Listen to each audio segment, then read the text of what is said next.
New ইয়র্কে mayor নির্বাচনের আগাম ভোট শুরু, এগিয়ে ডেমোক্রেটিক পার্টির মুসলিম প্রার্থী জোহরান মামদানি। আন্তর্জাতিক অঙ্গনে বাংলাদেশের অবস্থান সুসংহত করতে চান ইউনেস্কোর নতুন সভাপতি, সরকার ও মুসলিম দেশগুলোর প্রতি কৃতজ্ঞতা প্রকাশ। এবং জর্ডানের আম্মানে মুসলিমদের পবিত্র স্থান কাহাফ আর রাকিম গুহা নিদর্শনে সাক্ষী হতে প্রতিদিনই প্রবাসী বাংলাদেশিদের ভিড়।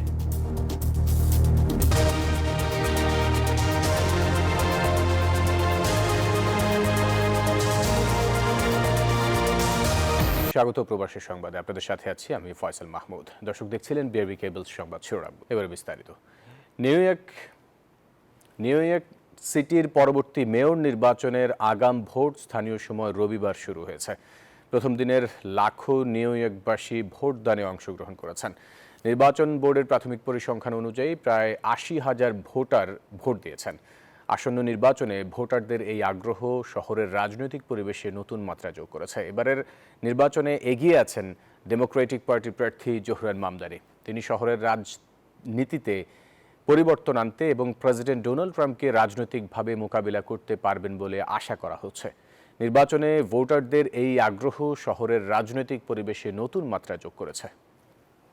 আন্তর্জাতিক পরিমণ্ডলে দেশের অবস্থান আরও সুসংহত করার আশাবাদ ব্যক্ত করেছেন ইউনেস্কোর সাধারণ পরিষদের সদ্য নির্বাচিত সভাপতি এবং ফ্রান্সে বাংলাদেশের রাষ্ট্রদূত খন্দকার এম তালহা। তিনি বলেন, পররাষ্ট্র মন্ত্রণালয়ের সক্রিয় ভূমিকা, বিদেশে বাংলাদেশি মিশনের সমন্বিত প্রচেষ্টা, মুসলিম দেশগুলোর সমর্থন, আন্তর্জাতিক মাতৃভাষা দিবস উদযাপন এবং বৈশ্বিক ইস্যুতে বাংলাদেশের নৈতিক অবস্থান, এই সব কিছুর সমন্বয়ে এসেছে এই ঐতিহাসিক কূটনৈতিক সাফল্য। মামুন বাহিনীর তথ্যছবিতে ডেস্ক রিপোর্ট। 1999 সালে ইউনেস্কোর স্বীকৃতিতে 21শে ফেব্রুয়ারিকে ঘোষণা করা হয় আন্তর্জাতিক মাতৃভাষা দিবস হিসেবে। বাংলাদেশের এই উদ্যোগ আজ বিশ্বের ভাষা ও সংস্কৃতি সংরক্ষণের প্রতীকে পরিণত হয়েছে। বাংলাদেশের একাধিক ঐতিহ্য স্থান পেয়েছে ইউনেস্কোর বিশ্ব ঐতিহ্যের তালিকায়। এর মধ্যে রয়েছে সুন্দরবন, বাগেরহাটের ঐতিহাসিক মসজিদ নগরী এবং পাহাড়পুরের প্রাচীন বৌদ্ধ বিহার। এগুলো কেবল স্থাপত্য নয়, বরং মানব সভ্যতার অমূল্য সম্পদ।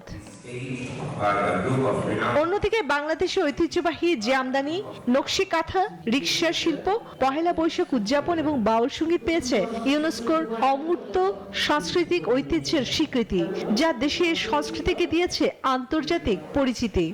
বাংলাদেশের পক্ষে এইরকম নেতৃস্থানীয় জায়গায় যে নেতৃত্ব প্রদান করা, 195টি দেশের নেতৃত্ব প্রদান করা ইউনেস্কোতে, সেটা আস্থার দিক থেকে, বাংলাদেশের প্রতি আস্থার দিক থেকে আরেকটি অর্জন, বহিঃপ্রকাশ। ইউনেস্কো সাধারণ পরিষদের সভাপতি নির্বাচিত হয়েছেন ফ্রান্সে বাংলাদেশের রাষ্ট্রদূত খন্দকার এম তালহা। রাষ্ট্রদূতের মতে, পররাষ্ট্র মন্ত্রণালয়ের সক্রিয় ভূমিকা, বিদেশে বাংলাদেশ মিশনের সমন্বিত প্রচেষ্টা, মুসলিম দেশগুলোর সমর্থন, আন্তর্জাতিক মাতৃভাষা দিবস উদযাপন এবং বৈশ্বিক ইস্যুতে বাংলাদেশের নৈতিক অবস্থান, এর সবকিছুর সমন্বয়ে এসেছে এই ঐতিহাসিক কূটনৈতিক সাফল্য। তিনি এই বিজয় উৎসর্গ করেছেন বাংলাদেশের জনগণের প্রতি। শিক্ষা, সংস্কৃতি, এ সমস্ত ক্ষেত্রেই আমরা যথেষ্ট অবদান রেখেছি এবং যা অত্যন্ত সমাদৃত এবং স্বীকৃত।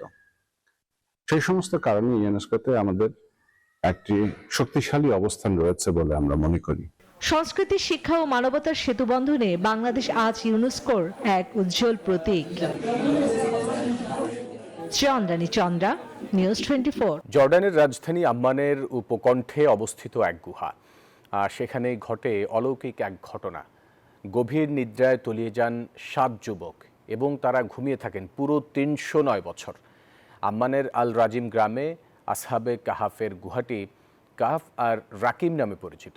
প্রতিদিনই প্রবাসী বাংলাদেশিরা আহলে কাহাফের নিদর্শন দেখতে আসেন। জর্ডান থেকে কাজল আক্তারের পাঠানো তথ্যছবিতে ডেস্ক রিপোর্ট। জর্ডানের রাজধানী আম্মানের আল রাজিব গ্রামে আসহাবে কাহাফের গুহা, যা কাহাফ আর রাকিম নামে পরিচিত। এটি একটি ঐতিহাসিক ও ধর্মীয় স্থান। এখানে 7 যুবক ধর্মীয় নিপীড়ন থেকে বাঁচতে গুহায় আশ্রয় নিয়েছিলেন বলে বিশ্বাস করা হয়। আল্লাহর ইচ্ছায় তারা পালিয়েই আশ্রয় নেন ওই গুহায়। রোম সম্রাট দাকিয়ানুস যখন খ্রিস্টান ধর্ম ছাড়া অন্য কোনো উপাসনা নিষিদ্ধ ঘোষণা করেন, তখন এই 7 যুবক বলেন তারা একমাত্র আল্লাহর ইবাদত করবেন। এতে সম্রাটের ক্রোধে বন্দী হন এবং কঠোর বিচারের মুখে পড়েন, কিন্তু তারা পালিয়ে আশ্রয় নেন রাজধানীর উপকণ্ঠে অবস্থিত একটি গুহায়।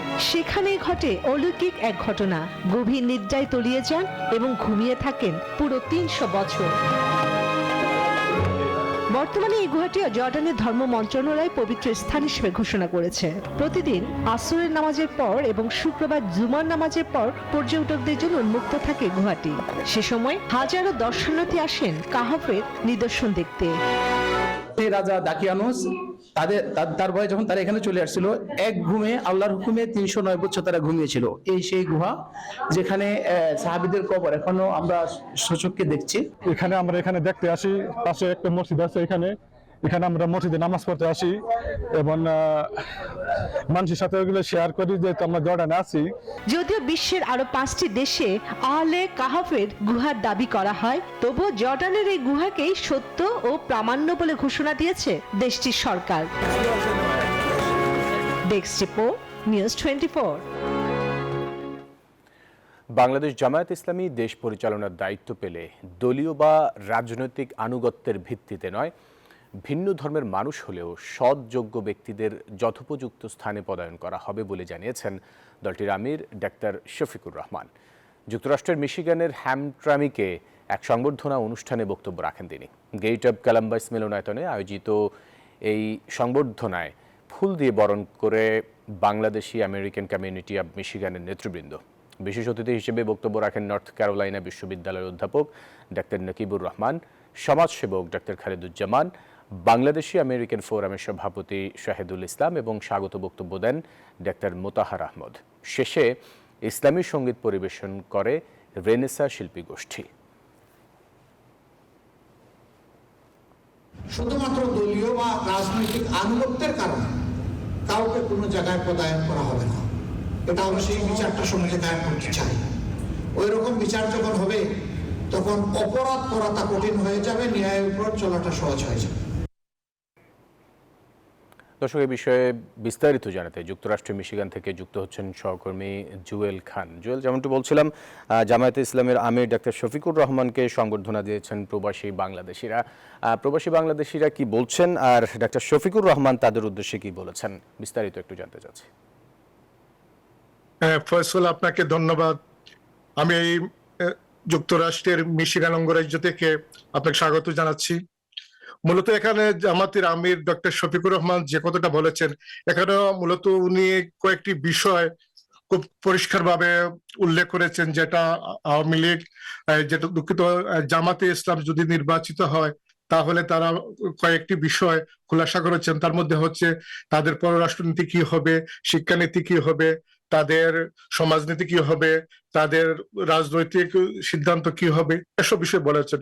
মূলত যে বিষয়টা উনি খুলাসা করেছেন যে বিদেশি রাষ্ট্রের সাথে কখনো প্রভুত্বর সম্পর্ক থাকবে না, সেটা হবে বন্ধুত্বপূর্ণ সম্পর্ক। আর সামাজিক অর্থনৈতিক যে বিষয়গুলো বলেছেন, যে এখানে রাজনৈতিক যে সমস্যাটা বা রাজনৈতিক যে কালচারটা আমাদের দেশের, সেটা বিষয় উনি বলছেন যে আমাদের মূলত যে রাজনৈতিক অনেক সময় আছে যে দলীয়করণ, দলীয় আনুগত্য যারা করেন তাদেরকে অনেক সময় যে সুযোগ সুবিধা দেওয়া হয়, সেটা জামাতে ইসলামে যদি নির্বাচিত হয়, তারা যে কোনো ধর্মের মানুষ হোক, যে কোনো দলের প্রতি আনুগত্য হোক, তারা কখনো সেটা মূল্যায়ন করবে না। তারা যারা যে যোগ্যতায় আছে তাদেরকে সেখানে প্রদান করা হবে। আর বিশেষ করে শিক্ষার ক্ষেত্রে উনি যে কথাটা বলেছেন সেটা হচ্ছে যে বাংলাদেশের যে শিক্ষা ব্যবস্থাটা, এটা হচ্ছে একটা দেশের শিক্ষা ব্যবস্থাটা তার মেরুদণ্ড যদি ভেঙে যায় তাহলে সে দাঁড়াতে পারে না। এখানে মূলত যে বাংলাদেশের যে মেরুদণ্ড সোজা করতে হলে শিক্ষা ব্যবস্থাকে আমূল সমর্থন এবং সহযোগিতা এবং পরিষ্কারভাবে যেটা মানে দুর্নীতিমুক্ত করা হবে। আর বিশেষ করে যে বিষয়টা উনি উল্লেখ করেছেন যে অর্থনৈতিক ক্ষেত্রে, সেটা হচ্ছে যে ব্যাংকিং থেকে হাজার হাজার কোটি টাকা পাচার করা হয়েছে। উনি একটা বিষয় এখানে আশ্বস্ত করেছেন প্রবাসীদেরকে যেটা যে এখানে যত বড় রাঘব গোয়াল হয় না কেন তাদের বিরুদ্ধে অবশ্যই ব্যবস্থা নেওয়া হবে। জুয়েল, আপনাকে ধন্যবাদ আমাদের সাথে যুক্ত হওয়ার জন্য। সংযুক্ত আরব আমিরাত সম্প্রতি দেশটিতে প্রবেশে ভিসা প্রক্রিয়া আরও কঠোর করেছে। নতুন নীতির আওতায় 160টি দেশের নাগরিকদের এখন থেকে দেশটিতে যাতায়াতের আগে অনুমোদিত ভিসা নিতে হবে। এই তালিকায় বাংলাদেশের নামও রয়েছে।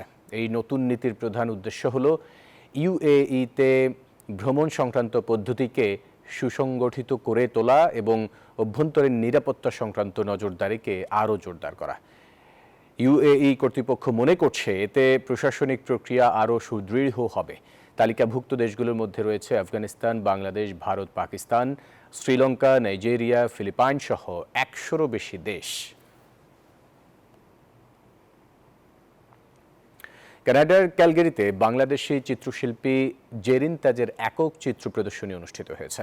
সেন্টার স্ট্রিটের সেলেস্টিয়া প্রোডাকশন হাউসে শিল্পীর 30টিরও বেশি সেরা শিল্পকর্ম স্থান পায়। সেখানে ফুটে ওঠে বাংলাদেশ ও কানাডার মনোমুগ্ধকর প্রাকৃতিক সৌন্দর্য। প্রদর্শনীতে দেশি বিদেশি দর্শনার্থীরা মুগ্ধ হন শিল্পীর নান্দনিক সৃষ্টিতে।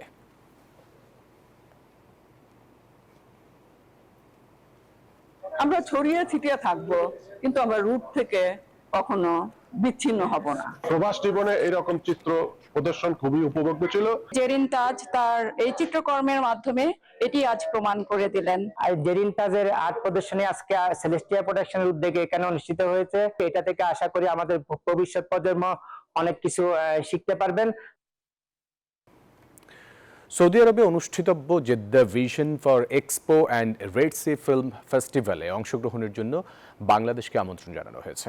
রোববার বাংলাদেশ কনসুলেট জেনারেল জেদ্দার কমার্শিয়াল কাউন্সিলর সৈয়দা নাহিদা হাবিবার সঙ্গে সৌদি সরকারের ইভেন্ট ম্যানেজমেন্ট বিভাগের পরিচালক অধ্যাপক নওশিন ওয়াসিম এবং Jeddah vision for expo and কনফারেন্সের চেয়ারম্যান ইব্রাহিম বাক্স মত বিনিময়ে সভায় অংশ নেন। এ সময় উপস্থিত ছিলেন জেদ্দা ভিশন এক্সপোর ইভেন্ট ম্যানেজার নাদিয়া সাহারি এবং মোহাম্মদ ফিরোজ। সভায় আগামী 6 ডিসেম্বর সৌদি আরবে অনুষ্ঠিতব্য আন্তর্জাতিক রেড সি ফিল্ম ফেস্টিভ্যালে বাংলাদেশকে অংশগ্রহণের আনুষ্ঠানিক আমন্ত্রণ জানানো হয়।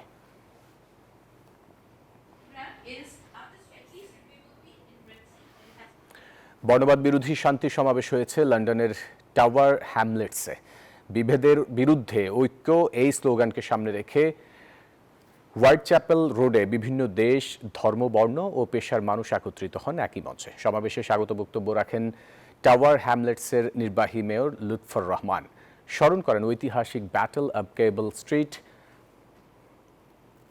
যেখানে ইস্ট এন্ডের সাধারণ মানুষ একসাথে দাঁড়িয়েছিল ফ্যাসিবাদ ও বর্ণবাদের বিরুদ্ধে। বক্তারা বলেন, শান্তি, সম্প্রীতি ও বৈচিত্র্যের শক্তি টাওয়ার হ্যামলেটসের আসল পরিচয়। মূল বক্তব্য রাখেন জাতীয় নেতা জেরেমি কারবিন এমপি। রাজধানীর ফার্মগেট এলাকায় মেট্রো রেলের বিয়ারিং প্যাড খুলে পড়ে এক পথচারীর মৃত্যু হয়েছে। এতে বন্ধ হয়ে যায় মেট্রো রেল চলাচল। পরে আংশিক চলাচল শুরু হয়। বন্ধ মেট্রো রেলের ব্যবস্থাপনা পরিচালক জানান, মেট্রো লাইনের খামারবাড়ি অংশে নকশায় ত্রুটি থাকতে পারে। এ ঘটনায় 5 সদস্যের তদন্ত কমিটি গঠন করা হয়েছে। নিহতের পরিবারকে দেয়া হবে ক্ষতিপূরণ। বিস্তারিত প্রতিবেদনে। রাজধানীর বুকে দুরন্ত ছুটে চলা মেট্রো রেল কমিয়েছে দূরত্ব, সাশ্রয় হয়েছে সময় ও খরচ। নাগরিক জীবনে গতি ফেরানো এই মেট্রো রেল কেড়ে নিল শরীয়তপুরের যুবক আবুল কালামের জীবন। রবিবার দুপুর 12টার দিকে ফার্মগেটের 433 নম্বর পিলারের উপর থেকে কালামের মাথায় পড়ে বেয়ারিং প্যাড। ঘটনার লোমহর্ষক বর্ণনা দিলেন প্রত্যক্ষদর্শীরা। যে এখানে যে মেট্রো রেলের যে পাত, এটা পরে ছিটকে ওনার মানে এই সাইডটাতে লাগছে, সাথে সাথে ডেট হয়ে গেছে। তদন্ত কমিটি করেছিলেন, এখন তদন্ত কমিটির কোনো তো ফলপ্রসূ আশা পাওয়া যায়নি। পরে দুপুর 2টার পর ঘটনাস্থলে পরিদর্শনে আসেন সড়ক পরিবহন উপদেষ্টা ফাউজুল কবির খান। বলেন, এই ঘটনায় 5 সদস্যের তদন্ত কমিটি গঠন করা হয়েছে। এখন যে কমিটি হবে সেই কমিটি আগের কমিটির রিপোর্ট দেখবে এবং আগের কমিটির রিপোর্টে যদি কোনো ল্যাপস থাকে সেটাও আইডেন্টিফাই করবে। গত বছর 14 সেপ্টেম্বর ফার্মগেটের 431 নম্বর পিলারের উপর থেকে খুলে পড়ে বেয়ারিং প্যাড। গঠন করা হয় তদন্ত কমিটি। মেট্রো রেলের বেয়ারিং প্যাড হচ্ছে রাবার ও ইস্পাতের মিশ্রণে তৈরি আয়তাকার এক ধরনের প্যাড, যা অনেকটা বিছানার মতো করে ব্যবহার হয়। ভায়াডাক ও পিলারের মাঝখানে রাবার ও স্টিলের তৈরি বেয়ারিং প্যাড দেওয়া হয়, যা স্থানটিতে সুরক্ষার কাজ করে। মেট্রো রেলের ব্যবস্থাপনা পরিচালক জানান, মেট্রো লাইনের খামারবাড়ি অংশে নকশায় ত্রুটি থাকতে পারে, তবে বিষয়টি সমাধানে দ্রুত পদক্ষেপের কথাও জানান তিনি। ট্রেনের সমস্যা হইতেও পারে, তবে কনস্ট্রাক্টেবিলিটি হইতে পারে। ওটা ঘটেছে একটা অ্যাক্সিডেন্ট, ওটা ইনভেস্টিগেশন করা ছাড়া বলা যাবে না। সমস্ত বিয়ারিং চেক করা হয়েছে, সমস্ত ডিজাইন চেক করা হয়েছে, তদারকি করা হয়, সবই করা হচ্ছে, ইনভেস্টিগেশন করা হয়েছে এবং এটা যে চেক করা দরকার ওটাও করা হয়েছে। আপাতত দিয়াবাড়ি থেকে আগারগাঁও পর্যন্ত মেট্রো রেল চলবে। সোমবার পর্যন্ত দিয়াবাড়ি টু মতিঝিল পর্যন্ত বন্ধ থাকবে মেট্রো রেল। গত বছর একই সময়ে খুলে পড়ে মেট্রো রেলের বেয়ারিং প্যাড। ওই সময় কোনো ধরনের হতাহতের ঘটনা না থাকলেও এবার নিহত হন এক যুবক। এই ধরনের ঘটনার কারণে মেট্রো রেলের নিচ দিয়ে চলাচলের ক্ষেত্রে নিরাপত্তা নিয়ে শঙ্কা প্রকাশ করছেন নগরবাসীরা। মেট্রো রেল স্টেশন থেকে আরিফুল ইসলাম, নিউজ 24। দর্শক, রাজধানীর ফার্মগেট এলাকায় মেট্রো রেল দুর্ঘটনায় নিহত শরীয়তপুরের নড়িয়ার আবুল কালাম আজাদের গ্রামের বাড়িতে চলছে শোকের মাতম। তার এমন মৃত্যু মেনে নিতে পারছেন না পরিবার সহ এলাকাবাসী। এই ঘটনায় সুষ্ঠু তদন্ত করে ক্ষতিপূরণ দাবি করেছেন তারা। বিধান মজুমদার অনির পাঠানো তথ্য ছবিতে ডেস্ক রিপোর্ট। শরীয়তপুরের নড়িয়া উপজেলার ঈশ্বরকাঠি গ্রামের আবুল কালাম আজাদ স্ত্রী ও 2 শিশু সন্তান নিয়ে বসবাস করতেন নারায়ণগঞ্জের পাঠানতলী এলাকায়। চাকরি করতেন ঢাকার একটি বেসরকারি এজেন্সিতে। রোববার বেলা 12টার দিকে ব্যক্তিগত কাজে রাজধানীর ফার্মগেট এলাকায় যাওয়ার সময় মেট্রো রেলের বেয়ারিং প্যাড খুলে তার উপর পড়লে ঘটনাস্থলেই নিহত হন তিনি। আবুল কালাম আজাদের এমন মৃত্যুর খবর বাড়িতে পৌঁছানোর সাথে সাথে মাথায় যেন আকাশ ভেঙে পড়ে পরিবারের। স্বজনদের আহাজারিতে ভারী হয়ে ওঠে এলাকার বাতাস। আবুল কালাম আজাদের এমন মৃত্যু নিতে পারছেন না তারা। আজকে দুনিয়াতে নাই, ওর আরেকটা ভাই ডুবাইতে মারা গেছে। ওরা 4টা ভাই, বাবা নাই, মাও নাই। উনি মারা গেছে, ওনার উপরেই এই সংসার নির্ভর করে। দুর্গা বাচ্চা, ছোট ছোট বাইরও ওনার উপরেই নির্ভর। এ ঘটনায় সুষ্ঠু তদন্ত সাপেক্ষে পরিবারটির পাশে দাঁড়ানোর দাবি স্বজন ও এলাকাবাসীর। যে বিচারটা, এই বিচারটাই চাই, তদন্ত করুক, সেটাই আমরা করব। এটা সরকার আর কি করবো, বাচ্চা দুটি বাঁচবো কেমনি, ফ্যামিলিটি বাঁচবো কেমনি, এইটা নির্ধারিত দিতে হইব।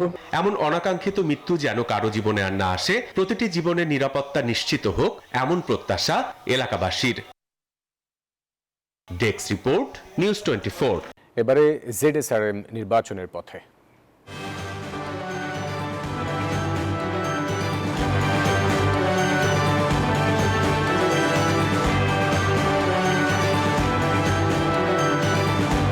জোট করলেও ভোট করতে হবে নিজস্ব প্রতীকে। সরকারের এই সিদ্ধান্তের সাথে একমত নয় বিএনপি। আর তাই আরপিও সংশোধনীর আগের বিধান বহাল রাখতে সিইসিকে চিঠি দিয়েছে দলটি। ইসি সচিব আক্তার আহমেদ জানিয়েছেন, বিএনপির আবেদনের বিষয়ে শিগগিরই সিদ্ধান্ত জানাবে কমিশন। আর ত্রয়োদশ সংসদ নির্বাচনের চূড়ান্ত ভোট কেন্দ্রের তালিকা সোমবার প্রকাশ করা হবে। এদিকে নির্বাচনে লেভেল প্লেয়িং ফিল্ড থাকবে এমন আশ্বাস দিয়ে স্বরাষ্ট্র উপদেষ্টা বলেছেন, সুষ্ঠু নির্বাচনে রাজনৈতিক দলগুলোর ঐক্য থাকা জরুরি। ত্রয়োদশ জাতীয় সংসদ নির্বাচনের প্রস্তুতি নিয়ে ব্যস্ত নির্বাচন কমিশন। এমন পরিস্থিতির মধ্যেই জোট করলেও ভোট করতে হবে নিজস্ব প্রতীকে গণপ্রতিনিধিত্ব আদেশ বা আরপিও সংশোধনী আনে সরকার, যার সাথে একমত নয় বিএনপি। নির্বাচন কমিশনে গিয়ে এ বিষয়ে আপত্তির কথা জানানো হয় দলের পক্ষ থেকে। জোটবদ্ধ যে কোনো দলের প্রতীক নিয়ে নির্বাচন করার অধিকার তাদের গণতান্ত্রিক অধিকার। সে অধিকার ক্ষুণ্ণ করার কোনো সুযোগ আছে বলে বিএনপি মনে করে না। তাই আমরা আরপিওতে 20 অনুচ্ছেদের পূর্বের বিধান বহাল রাখার প্রয়োজনীয় ব্যবস্থা গ্রহণ করার জন্য নির্বাচন কমিশনে অনুরোধ করেছি। আরপিওতে নির্বাচনী প্রতীক ব্যবহারের বিষয়ে বিএনপির থেকে একটা প্রতিনিধি দল এসে ওনারা চিঠি দিয়ে গেছেন। চিঠিটা পরবর্তীতে কমিশন যেভাবে সিদ্ধান্ত নেবে এটা পরে নির্বাচন কমিশনে যায় কমনওয়েলথের একটি নির্বাচনী পর্যবেক্ষক দল। আগামী নির্বাচনে বাংলাদেশকে সহায়তার আশ্বাস দেয়া হয় তাদের পক্ষ থেকে। The Commonwealth has very strong, long-standing historical links with Bangladesh. I'm aware that the Commonwealth was the first organization which Bangladesh joined after independence in the early 1970s. ওনাদের ডেলিগেশন প্রি-ইলেকশন পিরিয়ডে, ইলেকশন ডে এবং post election পিরিয়ডেও হয়তো ওনারা আসতে চাইবেন। এদিকে সচিবালয়ে আইন শৃঙ্খলা সংক্রান্ত উপদেষ্টা পরিষদের বৈঠক শেষে স্বরাষ্ট্র উপদেষ্টা বলেন, শান্তিপূর্ণ পরিবেশেই ফেব্রুয়ারির নির্বাচন হবে। লেভেল প্লেইং ফিল্ড আছে বলেও দাবি করেন তিনি। আমাদের ক্ষেত্রে লেভেল প্লেইং ফিল্ড আগেও ছিল, ভবিষ্যতেও থাকবে। রাজনৈতিক দলগুলি আমার এখানে কোনো আপত্তি আসে নাই। পলিটিক্যাল পার্টি তারা তাদের প্রবলেমগুলি সমাধান করবে এবং তারা যদি পলিটিক্যাল পার্টি তারা যদি নিজস্ব সমাধান করে ফেলায় এবং জনগণ যদি সচেতন থাকে তবে নির্বাচন আল্লাহ দিলে ভালো হবে। তিনি আরো জানান, অবৈধ সিম কার্ড ব্যবহার করে অনেকে দেশকে অস্থিতিশীল করতে চায় এমন তথ্য রয়েছে সরকারের কাছে। তাই ব্যক্তি পর্যায়ে সিম কার্ড ব্যবহারের সংখ্যায় লাগাম টানার সিদ্ধান্ত নিয়েছে সরকার। এটা 10টা থেকে আমরা আস্তে আস্তে এটা কমায় নিয়ে আসবো। আমরা 5টায় আমরা আলটিমেটলি যাবো, হয়তো 2টায় গিয়ে আমরা থামবো, কিন্তু এই মুহূর্তে আমরা 2টায় যেতে পারবো না, বাট আমরা আস্তে আস্তে কমায় নিয়ে আসবো। সানাজি ইয়াসমিন, নিউজ 24, ঢাকা। কোনো সন্ত্রাস, চাঁদাবাজ ও আওয়ামী লীগের কাউকে এনসিপির আহ্বায়ক কমিটিতে জায়গা দেয়া হবে না বলে মন্তব্য করেছেন এনসিপির উত্তরাঞ্চলের মুখ্য সংগঠক সার্জিস আলম। রোববার নরসিংদী জেলা শাখার আয়োজনে সমন্বয় সভার প্রধান অতিথির বক্তব্যে তিনি এই মন্তব্য করেন। বলেন, এনসিপি জনগণের প্রতিনিধিত্ব করে সরকারি দল হিসেবে সংসদে থাকবে অথবা শক্তিশালী বিরোধী দল হবে। জাতীয় পার্টির মতো পোষা রাজনৈতিক দল হতে আসেনি এনসিপি। করবে, চাঁদাবাজি করবে, ধমক দিয়ে দোকানের শাটার ফেলে দিবে, ছুরি দিয়ে রাতে মানুষকে আঘাত করবে, রক্তাক্ত করবে, আর ভোটের দিন ভোট পেয়ে যাবে, ওই দিন এখন আর নাই। আওয়ামী লীগ প্রশ্নে এবং ভারতীয় আধিপত্যবাদ প্রশ্নে বিএনপি এবং জামায়াত এককভাবে নেতৃত্ব দিতে পারবে না। এখানে এনসিপি আবশ্যক।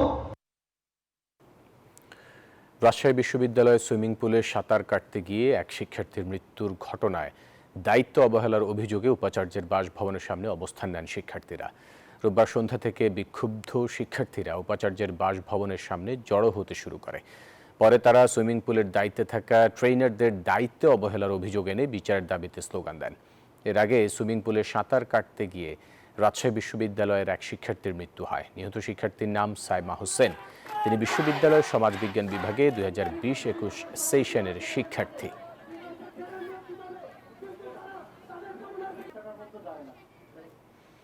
দর্শক, এই ছিল নিউজ 24 প্রবাসীর সংবাদে। এতক্ষণ সাথে থাকার জন্য ধন্যবাদ সবাইকে।